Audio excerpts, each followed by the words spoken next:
abo twarebanye episode ya mbere y'umudayimoni, aho umukobwa yari yikoreye igikapu akisanga yikoreye akana k'akadayimoni. Noneho twabazane episode ya kabiri yaho umukobwa ari kuyigendera mu muhanda nta kibazo, ariko umudayimoni amuri imbere ari no kugenda ari kuvuza inzogera.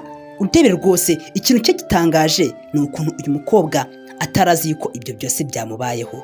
Sasa uyu mukozi w'Imana n'ubwa kabiri mumubonye muramuzi. Akibona uyu mukobwa ibintu byose biri kumubaho, yitegereje uyu mukobwa ati mu izina rya Yesu ntabwo bishoboka, ibise birumvikana. Uyu mukozi w'Imana akokanye se yutira kuza kubwira uyu mukobwa ati hagarara muko mbanze nkubwire. Hayi urajya hehe ko ndi kubona utazi yuri kujya? Ati wa mudamu we urabona ntazi yo ndi kujya? Nta nisoni wowe uri kumpagarika, hari gahunda mfitanye nawe. Umukozi w'Imana ati reka mbanze ndebe neza nitegereze neza ibintu ndi kubona muri iyi minsi bimeze gute. Mukanya mpuye n'umuntu wikoreye umudayimoni, none dore mpuye n'umuntu umudayimoni noneho ari gutwara undi muntu. Ubu se birashoboka? Mwibuke yuko rwose uyu mudayimoni hari akantu afite k'agashumi ari kugenda ari gukurura uyu mukobwa, hari aho amujyanye. Uyu mukozi w'Imana ati wa mukobwa we rero ufite ikibazo gikomeye cyane, ariko ikintu gitangaje ntabwo uzi yuko ugifite. Gute uri kujyana n'umudayimoni imbere yawe, ntabwo uri kwitegereza ibintu biri imbere yawe? Tuvuga yuko uyu muntu wambaye imyenda y'umutuku ufite amaso ni umudayimoni wujuje ibyangombwa. Nje ndi kubibona kuko nkorera Imana, ndi umukozi w'Imana, nise mbibonesha amaso yanjye, ariko ntabwo ubizi. Mu izina rya Yesu. Umukozi w'Imana yitegereje rwose ibi bintu biramutungura. Ati ntabwo byumvikana rwose, ibintu mu buzima bwanjye n'ubwa mbere nabibona. Gute uri kugenda Mana ishobora byose, ariko muri iyi minsi abantu byagenze gute? Mukanya undi yari yikoreye umudayimoni, azi ngo ni ibikapu yikoreye. None nawe dore umudayimoni ari kugukurura nk'ihene akujyanye hehe? Wa mukobwa reka ngugize ukuri, dore uri kumwe n'umudayimoni, ariko ikintu giteye ubwoba ndetse kinatangaje ni ukuntu utabizi. Rero ukwiye kwakira umwami Yesu, nukuri nkagusengera nkakurambikaho ibiganza, kuko ndi kubona uyu mudayimoni akujyanye mu irimbukiro, kandi ntabwo uri buze gutaha uri muzima, uraza wapfuye. Umukobwa agiramo ubwoba ati wayi gute uri kuvuga ngo hano imbere yanjye hari umuntu, uwo muntu ndi kubona w'umudayimoni uri kuvuga njye ubwanjye ntari kubona ari hehe? Uyu mudamu ati nyamara amaso yawe sinzi ukuntu ameze, njye ndi kumwitegereza ndi kumubona, ariko sinanone uremera ko imbaraga z'Imana zibaho? Uyu mukobwa ati no, rero ibyo nukuza kumbwira ndemeranya nawe ko imbaraga z'Imana zirahari kandi ikindi zirakora, ariko nanone kuza kumbwira ngo umudayimoni imbere yanjye njye ubwanjye ntari kwitegereza cyangwa mboneshe amaso yanjye, ntabwo bishoboka.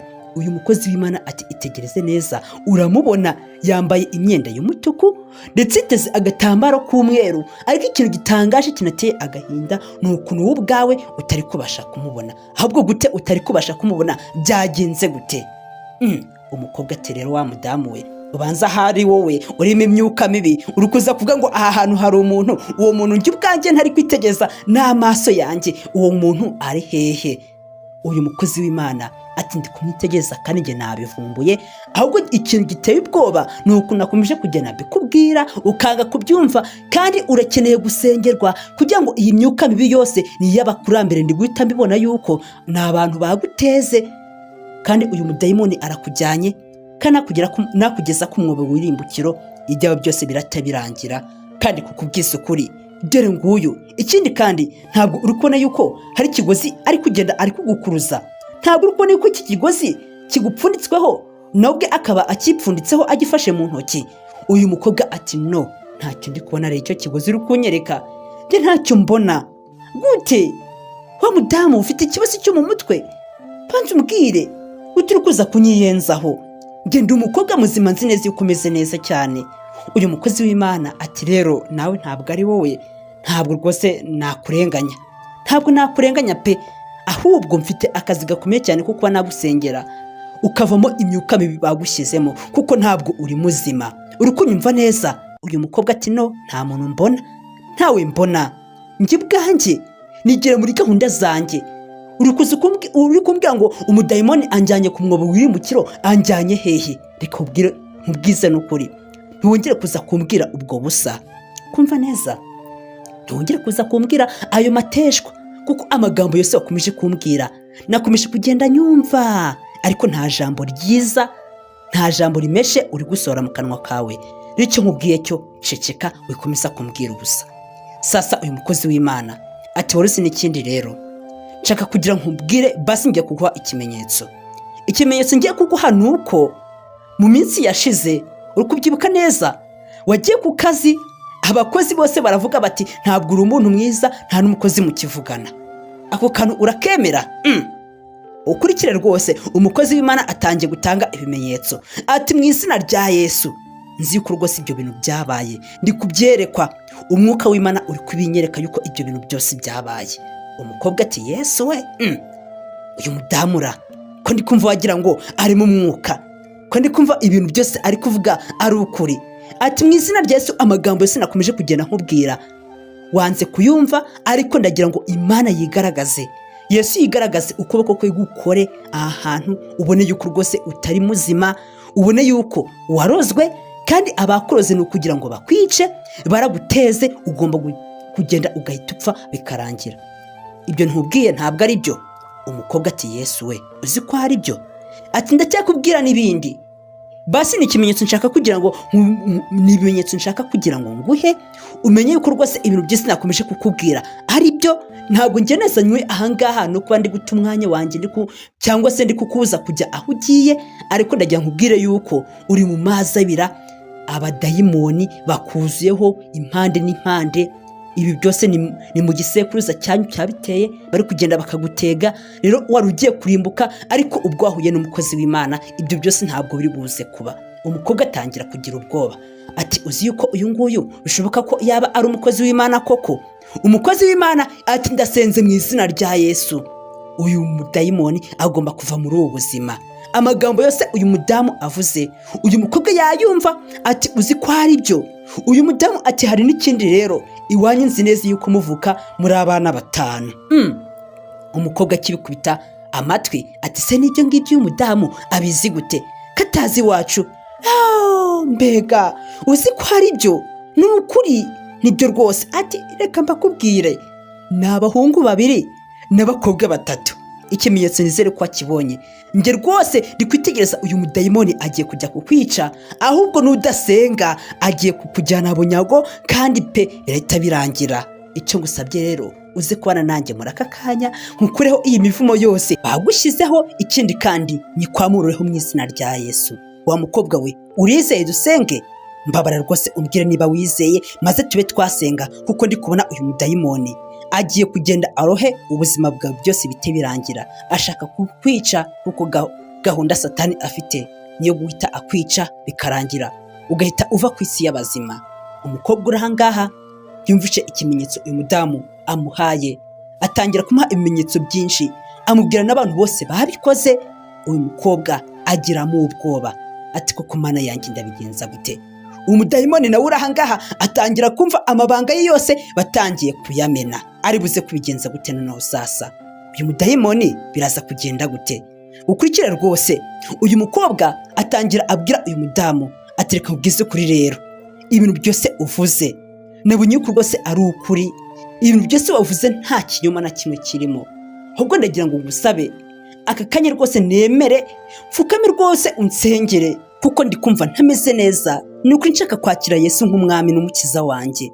Uyu mukozi w'Imana ati rero abakoze ibi byose bagomba guhomba, kuko bari bashaka kugira ngo upfe, ariko ntabwo bagomba kubigeraho. Ugiye kunyemera rwose dufatanye aka kanya tugasengemo, ukumva neza? Umbabarire kandi nizeye ko mu izina rya Yesu uyu mudayimoni agomba guhita agenda. Uyu mudayimoni byose ari kubyumva akanuye amaso, ariko abadayimoni bagira isura mbi we. Niba waragize amahirwe yo kuba wabona umudayimoni, nta cyiza cye pe, abasa nabi koko.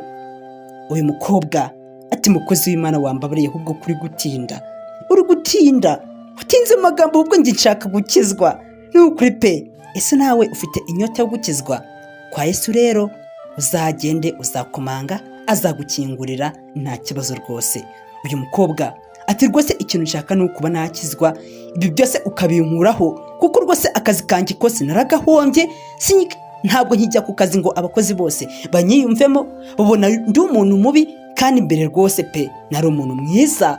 Ariko rwose ikintu gitangaje ni ukuntu n'umukunzi wanjye twashwanye kubera rwose impamvu nanjye ubwanjye ntazi, ariko mise menya impamvu abadayimoni bankuyeho igikundiro cyose nari mfite.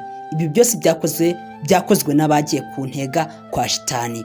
Uyu mudamu ati rero ibyo byose ubwo yageze ahangaha, ubwo huye n'umukozi w'Imana, ibyo byose bigomba gushira, ibyo byose bigomba kurangira. Icyo nzi ni uko uyu mudayimoni agomba guhita ava ahangaha akagenda, ntabwo rwose agomba kuba ari ahangaha. Ibyo ni ibintu ngusezeranyije.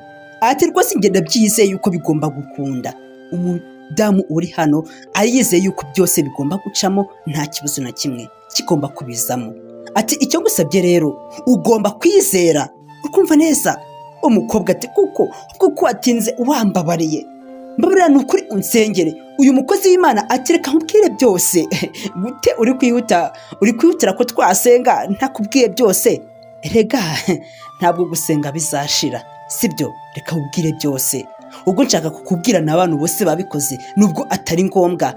Kristo nambwira yuko ngomba kubikubwira, nawe ndamukubwira umuntu wabikoze. Ariko nanone ikintu abakozi b'Imana bazakunda guhuriraho, hari igihe umuntu azakugira nabi, ariko rimwe na rimwe ugasanga ntabwo umwuka w'Imana uhishuye umuntu wakugiriye nabi uwo ari we, kugira ngo utagenda ukihorera, kuko Imana izi abantu bayo yaremye, izi ko abantu bagira kamere. Umukozi w'Imana ashaka kubwira ati umugabo wawe ni wari ushaka kugira ngo akwice, ni wakuroze ibi n'ibi, maze wagera mu rugo uti nanjye ndafata ishoka mwice. Imana rero ibyo ntabwo ijya ibikora rimwe na rimwe. Iyo uri kubona ufite umutima wo kuba wakihorera, niyo mpamvu uzasanga rimwe na rimwe ibintu byose byakubayeho, ariko umukozi w'Imana akanga kuba yakubwira umuntu wabikoze. Ariko uyu mukozi w'Imana ati rero ugiye kumfasha, ibyo bintu byose byakubayeho karande, abantu bose baguhemukiye, igikundiro cyawe cyaragiye, ariko ibyo byose guhera uyu munsi uri buze kongera kubona mu izina rya Yesu, kuko nzi yuko buri buze gukunda. Icyo uramfasha ni kimwe gusa, uzane umutima wawe dusenge. Umukobwa ati yewe watinze, ahubwo igihe nakomeje kukubwira ngo dusenge wahantindiye. Shaka gukizwa n'ukuri pe, kandi ibi byose cyabiteye n'ibyaha byanjye nagiyemo. Ese nawe waba uri kubabazwa n'ibyaha ufite? Waba uri kubabazwa n'ibyaha umaze iminsi wivurugutamo? Saba Imana imbabazi, wongere rwose ugende uyisabe imbabazi, upfukame uti Imana mbabarira, naracumuye. Nibyo byiza rwose. Uyu mukobwa ati mukozi w'Imana wambabariye koko, n'ukuri niyo mpamvu ibibazo byose ngenda ngira muri iyi minsi. Kene rimaze iminsi nimereye neza, ariko muri iyi minsi ibibazo byaravutse, akazi naragatakaje, ntabwo najya ku kazi, ninjira muri ofisi yanjye ntibyakunda. Ahantu hose ngerageje kujya gusaba akazi bitabambwira ngo ndi mubi, ngo ningende, ngo ndi umuntu mubi, kandi ngewe nta bubi bwanjye ndabyiyizeyeho rwose. Uyu mudamu ati rero nibyo byari byarabaye, ariko wowe ubwawe ntabwo wigeze ugira amaso yo kubona ibintu abantu bagukoreye. Icyo ngusaba rero ni uko ugomba guhita ukizwa. Gusa uyu mukobwa ikintu ashaka ni uko uyu mukozi w'Imana amusengera, ariko umukozi w'Imana aguma kwigumira mu magambo, akomeza kubwira uyu mukobwa ibintu byinshi. Abakozi b'Imana aka kageso bagahuriyeho, kuko ubanza kukubwiriza ugafashwa ukamera neza. Ibyo nyine mujye murabyihanganira, niko mbese mwuka wera aba yategetse muri ako kanya. Uyu mukozi w'Imana ati gusenga humura turasenga, ahubwo reka ntangire aka kanya ndamagana imyuka mibi y'umwazi Satani mu izina rya Yesu. Ndayamura kuri uyu mukobwa mwiza wabuze igikundiro cye, kandi mu kazi kose ahantu yajyaga yarakundwaga, yakoraga akazi ke neza. Mu izina rya Yesu ndasenga kugira ngo imyuka mibi imuveho igende, abadayimoni bahunge mu izina rya Yesu. Umukobwa nawe ati nibyo nshaka mwami wanjye. Ndebere rwose umukobwa ashaka gukizwa, ariko uyu mukozi w'Imana ati tubuza wowe, amasengesho arahari ku bwinshi, amasengesho arahari. Reka ubwize ukuri pe, wowe uri kumva iyi nkuru ushobora gufata umunota umwe gusa ukaba wasenga rwose, icyo kintu kiba gihagije. Ugafata umunota umwe wonyine ukaba wagenda ukabita isengesho rito gusa, ntabwo ubundi isengesho ryakagombye kuba ari nini cyane.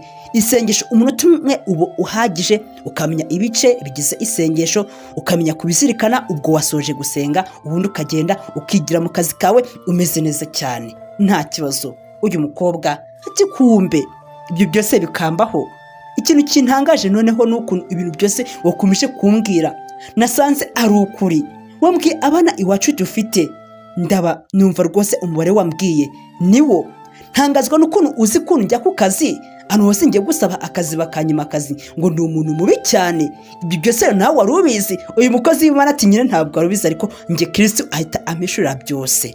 Ariko nanone pfukama dusenge wowe. Umukozi w'Imana nuko byagenze, akomeza kubwira uyu mukobwa, ariko abakozi b'Imana mujye murabihanganira, bagira amagambo menshi cyane. Nakomeje kubabwira ngo niko Mwuka Wera aba yategetse. Ati none reka nkwereke akantu tugiye gukora. Ako kanya isengesho noneho rya kabiri ry'imbaraga ryaratangiye, batangira gusenga koko. Umukobwa nawe ati Kristo ndakwinginze n'ukuri ntabara. Ari nako uyu mukozi w'Imana akomeza gusenga. Ukurikire rwose, nakubwiye ngo aka gafilme kararyoshye kameze neza. Umudayimoni yatangiye kumva ubwoba bumwuzuyemo, ati uwava aha ngaha nkagenda ntabwo byaza kumbera byiza, si cyo kintu cyaza kumbera cyiza kurusha ibindi byose. Ukurikire, umukozi w'Imana akomeza asenga mu kuri no mu mwuka. Umwuka w'Imana uramanuka koko, ati ndasenga mu izina rya Yesu abadayimoni bahunge. Uyu mudayimoni waje kuzonga ubuzima bw'uyu mukobwa ndamaganye mu izina rya Yesu ahunge, ave ku buzima bw'uyu mukobwa. Mana ndakwinginze uyu mukobwa uzamukurikirane aho azajya hose, uzamurengere. Ndetse uko isengesho rikomeza kuzamuka niko dayimoni itangiye kumva imbaraga ziri kubura, itangira kugenda muri ubwo buryo. Dayimoni yatangiye kugenda gake gake, igenda icaho, igenda ica ishene. Nuko byagenze, umudayimoni atangira kugenda ari guhunga. Uyu mudamu ati njye nzi neza yuko ibi ngibi byose bigomba kuba. Uyu mudayimoni yatangiye guhunga muri ubu buryo. Ariko reka mbabwize ukuri, abakozi b'Imana barimo amavuta, ari abantu batinyitse, bameze neza. Ndakwifuriza kugira ngo nawe ube uri umuntu utinyitse, utari umuntu usanzwe nyine uri aho ngaho, mbese umuntu yaza akikubitira uko ashaka. Ariko abakozi b'Imana ni nk'abasirikare pe, bameze neza cyane. Umukozi w'Imana yavuze rimwe gusa, abadayimoni batangira guhunga. Nuko uyu mudayimoni yatangiye kugenda ahunga uyu mukobwa, yaragiye kumuroha mu rwobo. Ariko kubera Imana ntabwo rwose nta n'ikintu na kimwe yigeze amutwara. Umukozi w'Imana nawe akomeza gusenga. Ni ukuri pe, ni ibintu byiza cyane. Gukorera Imana nta kintu cyiza nkabyo nabonye. Wapi rwose, ni ibintu byiza cyane. Umukozi w'Imana akomeza gusenga. Noneho sasa barakwereka wa mudayimoni yakomeje kugenda, yumvaga ari gushya, akumva rwose ahantu ahagaze hari gutigita imirindi mbese umudayimoni yumva amahoro, arabuze neza. Ese uyu mudayimoni, nakubwiye ngo abadayimoni nta mbaraga bafite. Nubwo Satani arwana, ariko ntabwo ajya anesha. Satani yaza akakwivangira mu buzima bwawe, ariko nzi neza yuko atakigira anesha. Ibyo akigira byose ntabwo yakigera agushobora. Mu izina rya Yesu, uyu mudayimoni yatangiye guhunga, agenda gake gake ari kwangira, kugira ngo basi arebe ko uriya mudamu yacika intege. Ariko wapi, umukozi w'Imana yarimo imbaraga zikomeye cyane, ndetse nyinshi cyane. Umudayimoni akomeza agenda muri ubwo buryo. Ndetse reka mbabwire yuko inkuru yacu irangiriye aha ngaha. Mwakoze kubana nanjye, ndabizi neza yuko iyi episode ya kabiri ije kubaryohera. Reka mbwize ukuri nawe rero, uzizera Imana, wizere Yesu, nukuri pe ntacyo uzigera umuburana. Yesu rwose afite byose. Reka mbwize ukuri, mu bukene muzabana, mu bukire muzabana, mu bibazo muzabana. Rero kugira inama nuko wakurikira Yesu, mbese ukamwibandaho, nicyo cyiza kiruta ibindi. Ndagushimiye wowe ukomeje kubana nanjye. Rero inkuru yacu dusoje, ubwo uyu mudayimoni ari guhunga, ndetse uyu mukozi w'Imana ari kugerageza gusenga. Nuko bigenze, birangiye uyu mukobwa abohowe. Ndabakunda cyane, tuzahore mu zindi nkuru. Imana ibarinde.